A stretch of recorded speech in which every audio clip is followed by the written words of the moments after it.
Far from the noise of crowded cities and polished lecture halls, there once lived a man who surrendered himself completely to the breathing wilderness of the Amazon. For 11 long years, Henry Walter Bates wandered beneath endless green canopies where rain fell like whispered music and every shadow concealed another living secret. He was not driven by conquest or glory. He was searching for understanding. In the delicate wings of butterflies and the silent disguises of insects, he discovered truths about survival, harmony, and the fragile balance that binds all life together. Tonight, as the soft warmth of a quiet fire flickers against the darkness, let us drift gently into his world. Let the distant sounds of rainwater and rustling leaves guide your thoughts away from the burdens of the day. In this slow and patient journey through the rainforest, there is no rush. There is only the steady rhythm of observation, reflection, and peace. When Bates first arrived in the Amazon during the 19th century, the rainforest felt less like a destination and more like another planet entirely. The air itself seemed alive. Moisture clung to his skin from morning until night, while unseen birds called through layers of tangled branches high above him. Insects glimmered like fragments of stained glass beneath shafts of golden sunlight. Rivers moved slowly through the forest like ancient veins carrying life through a sleeping giant. At first, the immensity of the rainforest overwhelmed him. Days blended together beneath the endless green ceiling. Time no longer followed the orderly rhythm of clocks or city streets. Instead, it followed the rise of mist at dawn, the sudden violence of tropical rainstorms, and the quiet arrival of evening shadows. Isolation settled deeply into his mind.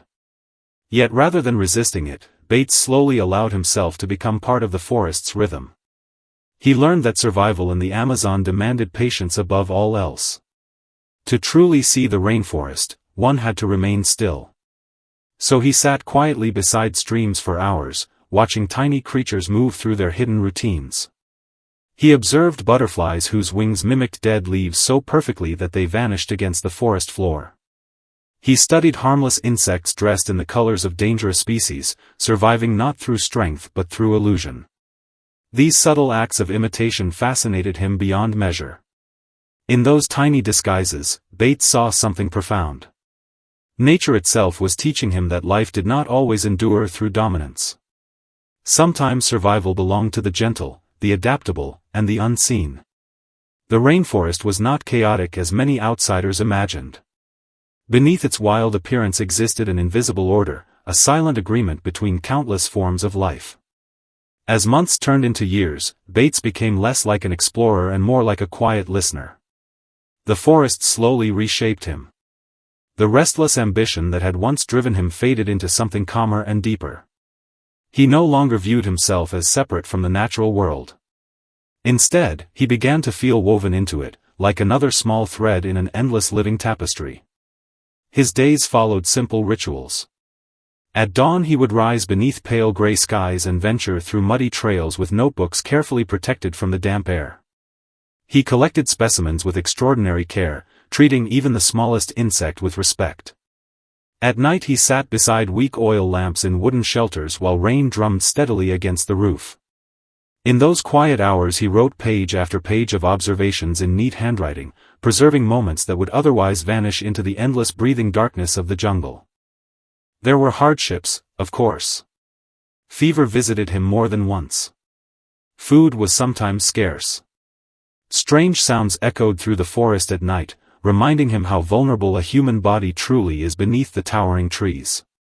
Yet even in moments of exhaustion and fear, Bates rarely allowed bitterness to enter his thoughts. The rainforest demanded humility, and he accepted that lesson fully. What comforted him most was the realization that every living thing around him belonged exactly where it was meant to be. Birds, insects, vines, rivers, storms, and sunlight all participated in an ancient conversation older than human memory.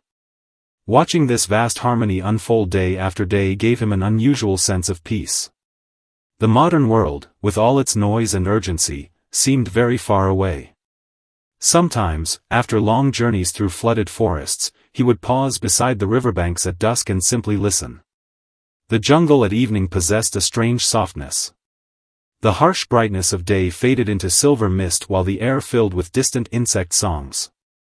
Fireflies flickered like drifting embers between the trees. In those moments Bates felt neither lonely nor afraid. He felt held by the world itself. The discoveries he eventually made would transform the understanding of natural selection and evolution. His observations of mimicry among butterflies became one of the great contributions to biological science. Yet for Bates, the rainforest was never merely a laboratory. It was a place of emotional awakening. The longer he remained there, the more he realized that nature was not something to dominate or classify from afar. It was something to approach with reverence. When he finally returned to England after 11 years, civilization must have felt strangely rigid and distant. The ordered streets and quiet drawing rooms could not replace the endless movement of the Amazon. Though his body had left the rainforest behind, part of his spirit remained there forever beneath the dripping leaves and endless skies. He carried those memories gently for the rest of his life. The scent of wet earth after rain. The sudden flash of blue butterfly wings crossing a riverbank. The stillness of dawn before the jungle awoke. These became his private sanctuary, a quiet refuge he could revisit within his own mind whenever the world grew heavy. What makes Henry Walter Bates so deeply comforting to remember is not only his intelligence, but his patience.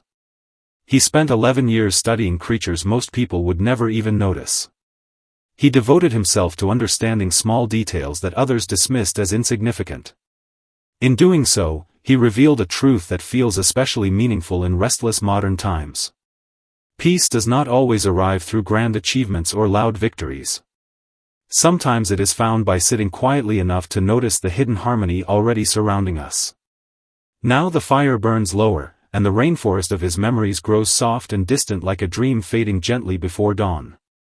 Somewhere deep beneath the Amazon canopy, rain still falls onto broad green leaves exactly as it did during Bates's long years of wandering. Butterflies still drift through humid air carrying their secret disguises. Rivers still move patiently through the shadows. And perhaps tonight, as you rest, you too can carry a small piece of that stillness within you. Let the noise of the day dissolve like mist over water. Let your thoughts slow to the quiet rhythm of falling rain. In the calm world Henry Walter Bates once walked through so carefully, every living thing had its place. Maybe you do too. Sleep peacefully now beneath the distant echo of rainforest wings and endless green silence.